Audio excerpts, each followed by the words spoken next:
Welcome to the Pain Truth program. Let's talk about food and its relevance to pain. There is so much conflicting information out there about food and diet, so it is next to impossible to know whom to believe. However, many seem to say the same things. 1. Limit eating processed grains and sugar. 2. Eat more whole plant-based foods such as fruits, vegetables, beans, lentils, and nuts. 3. Eat less frequently.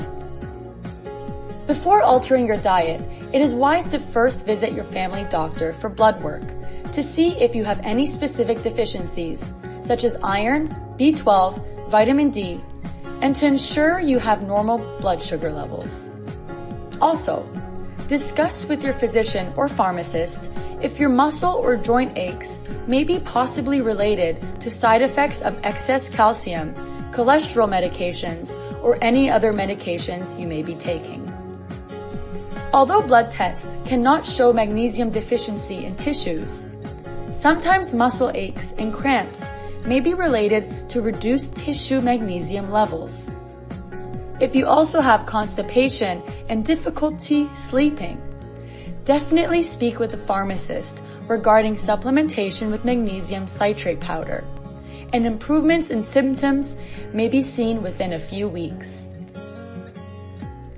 If dietary intake of vitamins and minerals are not adequate, the nervous system inevitably loses its health and may become sensitive in order to protect you.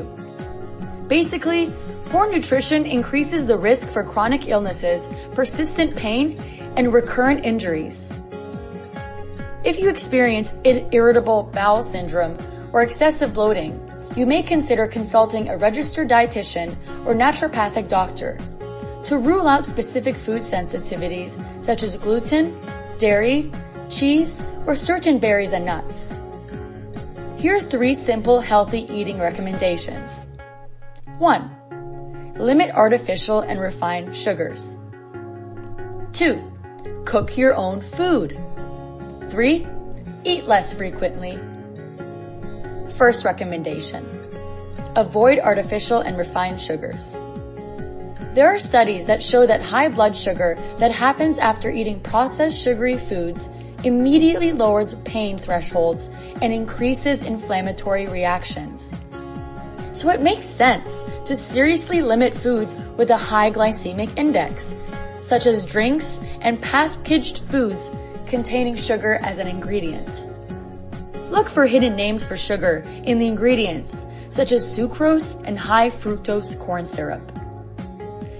In general, high glycemic index foods are sugary and processed, such as white bread, donuts, cakes, pastries, candy, soft drinks, and even fruit juices. Reach for fruit instead. Although there is sugar in fruits, a real fruit comes with several other nutrients and fibers that simply cannot be found in a chocolate bar. The more artificial or refined sugars we consume, the more hungry we feel, and the more refined sugars we crave. A vicious cycle. However, be realistic, as in this society, it is very difficult to completely avoid all sugars and processed foods. If you occasionally have dessert, enjoy it. It's not the end of the world. Second recommendation. Cook your own food. The food is likely not good for you if it arrives through your car window, since fast foods are generally highly processed. Cook your own food as often as you can, as you will have control over what you put into it. Focus on using a variety of herbs, spices, and whole plant-based ingredients. If you currently don't know how to cook, learn. Stop depending on others to feed you.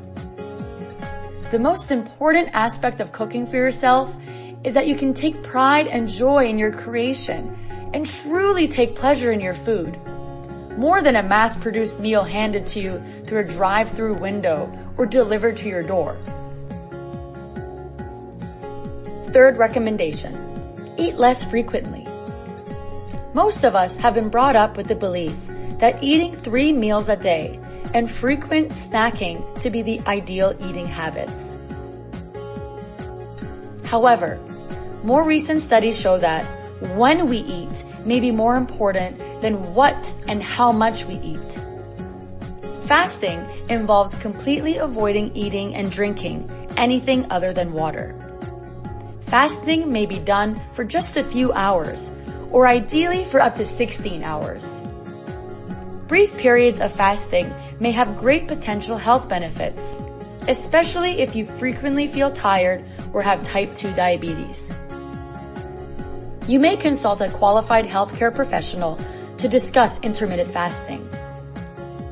Intermittent fasting simply means not eating anything for a period of, say, 16 hours, or in other words, eating all your food and drinks within an 8-hour window.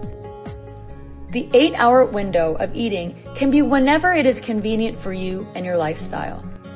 For instance, you may eat from 8 o'clock in the morning till 4 in the afternoon, or eat between noon until 8 in the evening. Of course, intermittent fasting can be a very difficult thing at first, but many report it becomes easier with time. In fact, a few hours of fasting can be more effective, less stressful, and easier to follow than the traditional constant anxiety-producing calorie counting that many attempt to do. If you have any medical conditions, such as diabetes, you must consult a medical professional who is knowledgeable about intermittent fasting, as you may need to be medically monitored.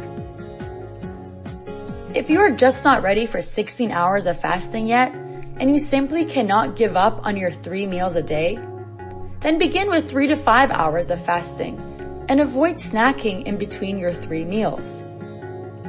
The traditional thought was that frequently eating small quantities of food throughout the day was a good way of controlling blood sugar. It turns out we were wrong. Human beings are not grazing animals, and we are not meant to constantly eat.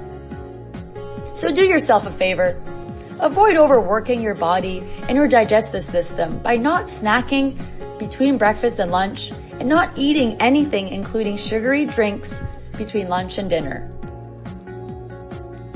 Certainly avoid snacking after dinner and before going to bed.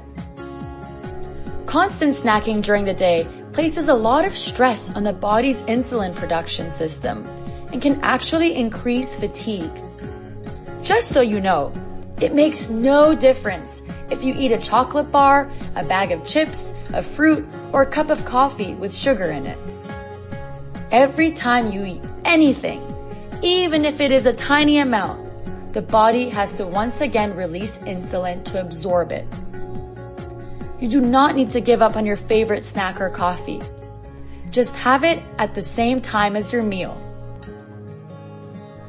I advise you not to try a fad diet that you know is not possible for you to stick to in the long run. Can you really eat only cabbage and celery for the rest of your life? In fact, temporary quick fix diets are pointless, stressful, discouraging, and potentially harmful. As crazy as it sounds, the aim of a diet should not be to lose weight. When adopting a new way of eating, your goal must be to feel better and have more energy today. Also, try not to be so strict about any of these recommendations. You may certainly occasionally go out for dinner with a friend and eat whatever you wish, as enjoying life is also part of healthy living. If you sometimes cannot fast because you are going out for a dinner party, that's perfectly okay. Enjoy your social event. You must look at this new way of eating as a new lifestyle choice that you will gradually transition to over several months. In a nutshell, to reduce inflammation and to desensitize your nervous system, follow these 3 simple recommendations. 1. Limit artificial and refined sugars. 2. Cook your own food. 3. Eat less frequently. Now, let's end with a quote by Hippocrates.